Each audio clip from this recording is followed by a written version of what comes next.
Olá, gente! Nossa aula número 3, agora sobre posições relativas entre duas circunferências. Quem está me acompanhando nas aulas anteriores, viu que a gente fez posições relativas entre ponto e circunferência, entre reta e circunferência, agora entre duas circunferências. É um assunto muito tranquilo. Eu já desenhei aqui os casos. Primeiro caso, as duas circunferências não se tocam, não se interceptam. A gente chama de circunferências externas. Visualmente o aluno consegue entender, né? Agora, eu coloquei aqui uma observação para nos ajudar durante a aula. A distância entre os centros das duas circunferências, a distância entre esses dois centros, nós vamos chamar pela letra D. O que eu quero que vocês saibam? Observa uma coisa. Tu concordas que essa distância aqui, ó, é o raio dessa circunferência? Eu vou chamar de raio 1. Já notou também que eu estou colocando o nome das circunferências, né? C1, C2. Circunferência 1, circunferência 2. Tu concordas que essa distância aqui, gente, ó, é o raio da pequena? Eu vou chamar de raio 2. Agora observa. A distância entre os dois centros, tu concordas que é maior que a soma desses dois raios? Então, tu vai dizer o quê? Que a distância entre os centros é maior que a soma dos dois raios. Isso é importante, tá, pessoal? Porque numa questão, quando tu somares os dois raios e tu notar que a soma dos raios é menor que a distância entre os centros das duas circunferências, é porque elas são externas, tá certo? No exercício vocês vão enxergar isso melhor, tá? Então, raio 1, raio 2.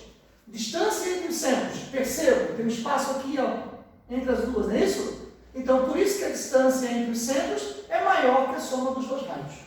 Tá certo? Muito bem. Agora, o segundo caso. As circunferências são tangentes externamente. Elas se tocam em apenas um ponto, é o ponto de tangência, esse pontinho aqui, ó. Então, elas se tocam por fora. Tangentes externos. E aí, professor? Aí tu observa novamente aqui, ó.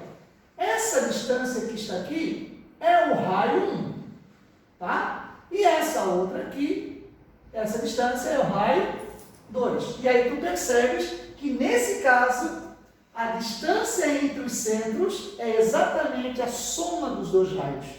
Isso é muito importante. A distância entre os centros é exatamente a soma dos dois raios. Vocês já perceberam que eu coloquei uma circunferência menor que a outra, né? Mas elas poderiam até ser do mesmo tamanho, tá, pessoal? Tá? Beleza? Muito bem. Letra C. Tangentes internas. Elas se tocam em um ponto só, mas se tocam uma por dentro, não é isso? Então são tangentes internas. E aí, professor? Aí, olha só que interessante. Tu concordas que essa distância aqui é o raio 1? E essa distância aqui é o raio 2? Então, a distância entre os dois centros é o raio maior menos o raio menor. Tu conseguiu enxergar isso? Porque são poucos alunos que enxergam, né, essas situações. Vou repetir. A distância do centro da grande até a periferia é o raio 1. É essa a distância.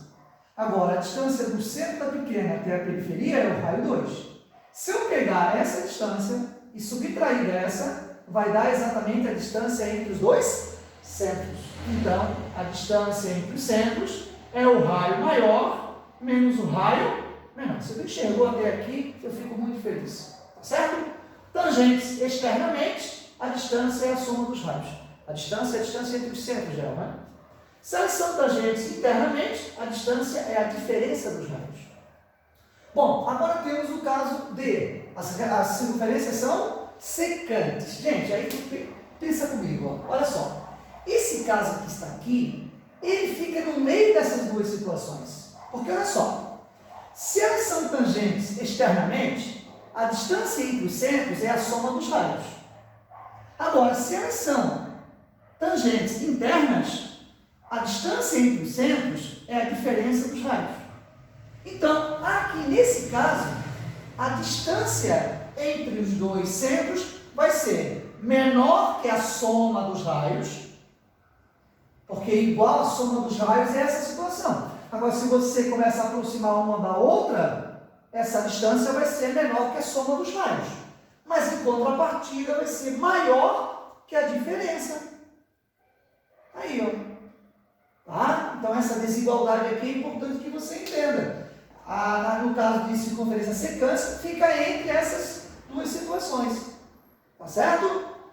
E, por último, nós temos as circunferências internas, ou seja, elas não se tocam. Ó, aqui também, elas não se tocam, só que são circunferências externas. Aqui são internas.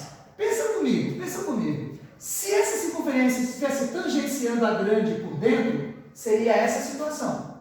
Aí a distância entre os centros seria a diferença dos raios. Se tu aproximar mais os centros, a distância entre os centros vai ser o quê? Menor que a diferença dos raios. Só não entendi. Aqui, a distância entre os centros é igual à diferença dos raios. Mas se você aproximar a pequena da grande, do centro da grande, essa distância vai ficar menor que isso aqui. Então, essas são as situações que vocês têm que lembrar para poder realmente entender todo o processo. Agora, uma coisa importante. Pode acontecer que a distância entre os centros seja zero. Como assim, professor? Pode acontecer, porque a partir do momento que você aproxima o centro da pequena para a grande, pode acontecer que coincida. Aí vai acontecer uma coisa assim, gente, ó, a circunferência grande, aqui está o centro, e a circunferência pequena, elas vão ter o mesmo centro. E aí tu vai chamar de circunferências concêntricas, ou seja, elas possuem o mesmo centro.